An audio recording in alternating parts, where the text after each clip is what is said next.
Which time? Well, what's the most recent one? The most recent one, honestly, I think the most difficult. I wouldn't even say difficult, but for me, just like finding the like proper balance in my life. Just in terms of like not stressing myself out so much. Finding the balance of obviously being locked in, staying on top of the recovery, but also giving myself a little bit of grace and a little bit of break. Obviously, went through a lot in the last couple of years, so I felt like I needed to take a little bit of time. What's up, bro? I felt like I needed to take a little bit of time to kind of regather myself, and then it allowed me to come back with just a lot more like clarity and focus and just like motivation. So I feel like right now I'm in a really good place. Just yeah, feeling great, obviously physically, but also from a mental standpoint, just ready to get after it. Tell me about the physical and mental of this season. The physical, the two injuries, the mental. This is a contract year for you. Mm-hmm. I mean, trying to do too much, trying to be. Tell me about that balance, mentally and physically. Yeah, I mean, I'm definitely just trying to stay focused. That's all you can do. Stay present, stay focused. Because obviously, it is a big year, so it's not like I'm going to ignore that fact. But at the same day, I can't do anything about 6, 7 months from now. So all I can do is really take care of business on a day-to-day basis. So that's really what I try to do. Is there a point you felt like you rushed returning on the field within the first two injuries? No, I was straight. I mean, I've seen that narrative some, but the second injury, the ACL, was friendly fire. There's nothing I could do about that. You know what I mean? So, I thought I was in a good place coming off of the Achilles. That's still in a great place. I mean, don't feel it at all.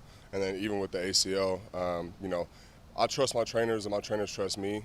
They usually have to hold me back some, but also this time around, just understanding the bigger picture. So I haven't been rushing anything. I feel great. So obviously, I'll see me out there doing 7-on-7. Like I feel like I could play right now, but there's just no point in risking it right now. How big of a role has Bradley played in this? I mean, I think we both play a big role for each other, just in the sense of like being there for each other during these times. Obviously, he's someone who's dealt with several injuries in the past, and so, but ACL specific questions I do ask him a lot because he's done 3 ACLs. So, yeah, I ask him about different things, and he'll kind of give me feedback, tell me how I'm looking and stuff. So, if anything, it kind of just it's some good like reassurance that I'm in a good place. How does the ACL recovery feel compared to the Achilles? Oh, it's way easier.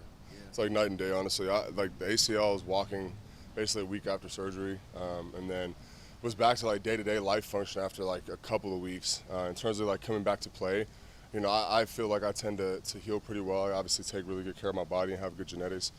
So I've been lucky with this process where I've been pretty much feeling the same for the last couple of months.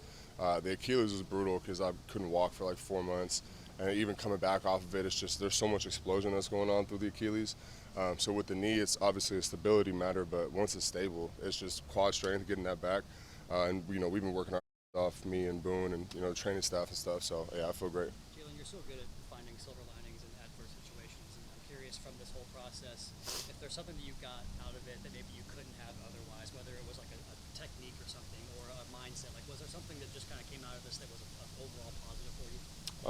I think it's like helped me kind of like recenter myself as a person, spend more time developing certain relationships that normally I wouldn't have been able to if I was still playing during that time. And just in general, it's just like another good reminder that even when you think you've overcome adversity, something's always going to come. So if anything, it was just very humbling, very sobering. And so, I think overall, I think with the Achilles, there was a lot other different silver linings. I was able to graduate, different things like that. I mean, even with the ACL, I was able to do a fellowship for pro athlete community, was interning for a real estate company. So doing some different things, allowing myself to kind of expand myself outside of the field. But yeah, I mean, silver linings in general, like I'm gonna be fine. Like it's not really anything long term that's gonna bother me. So it hasn't been that bad, to be honest. How do you manage the narrative that comes with injuries? Whether you like it or not, people will put a label of injury prone after you've had a couple serious injuries. Yeah, I mean it's just like any other negative comments that you see on the internet. So you just kind of have to ignore it. Like I can't feed into that. I know, for example, the knee. It's a friendly fire. Nothing I could do about it. How am I injury prone if I get speared in the knee? You know what I mean? Or even the Achilles. Like that's the first major injury I had in the league for real.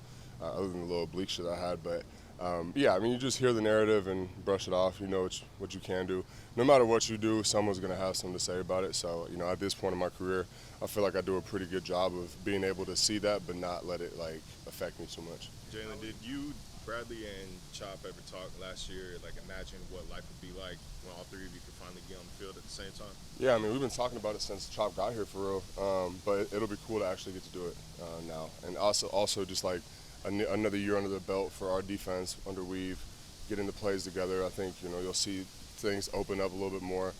So it'll be exciting. I mean, Chop has been having a hell of a OTAs. I mean, his improvement from last year to this year is like so noticeable. It's insane, especially if you really know the nitty gritty of it.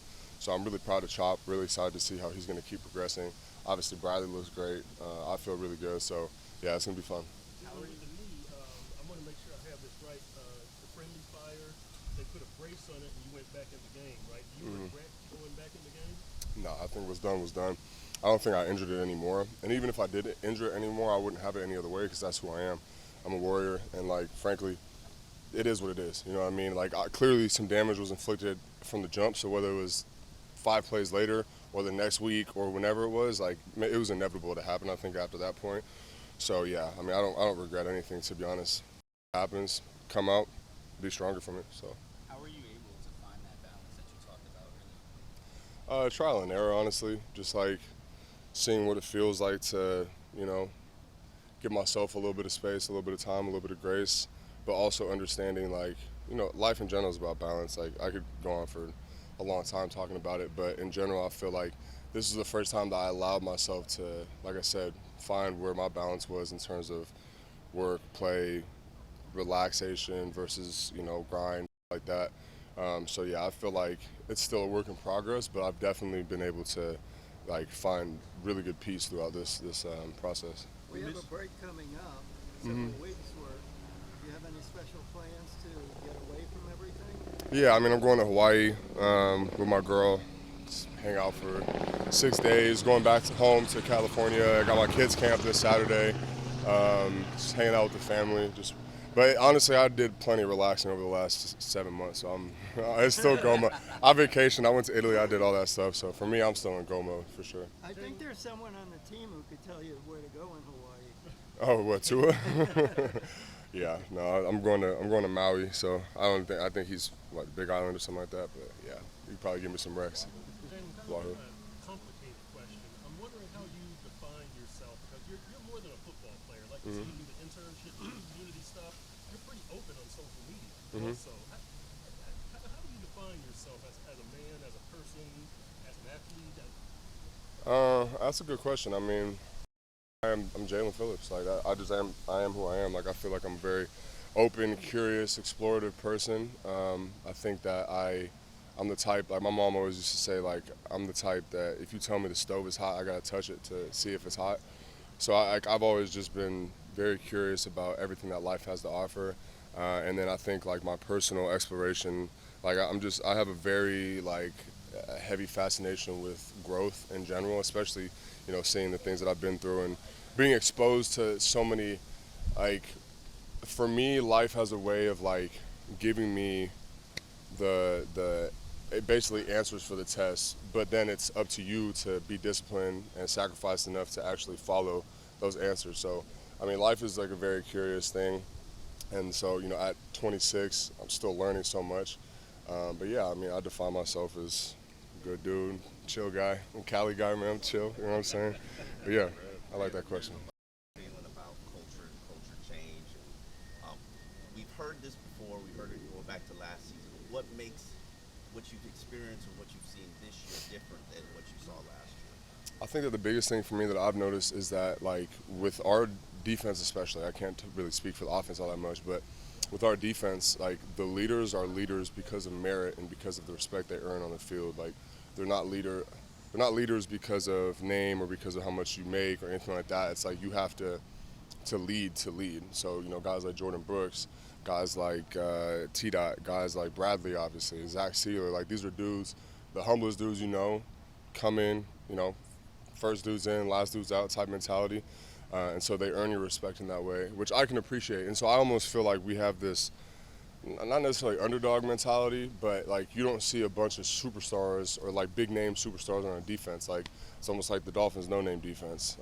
Obviously we have super talented guys who have names in the league, but just in that sense that like nobody feels like they're bigger than anybody else in the defense. And so I feel like in general it's just making us closer. Like we're doing a lot more off the field stuff this year.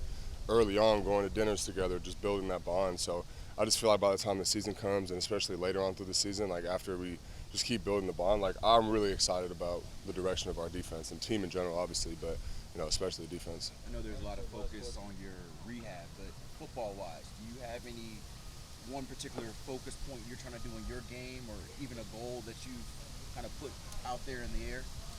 I have a couple of like specific technique things in pass rush. I don't want to give the enemy any answers of what I'm going to do, but just narrowing my focus, I think, is the biggest thing for me. Getting back to the basics, playing instinctively, not trying to. I feel like in times the last couple of years, there's so many different guys who have so many different skill sets, so many different specific moves. You got Daniil Hunter who can do his like hook cross chop situation. You got a Cam Jordan, he's going to hit it, chop swim. You have different guys that specialize in different things. And I feel like I've almost gotten caught up in like, oh, I want to do that, I want to do that, I want to do that, instead of like being true to myself and who I am. And so I think that's going to be a big thing for me this year. Is just like stick to my bread and butter. I know what I'm good at. I know what skill set I bring. So just staying true to that and then refining that within the simplicity of it. So I think that's kind of my goal this year.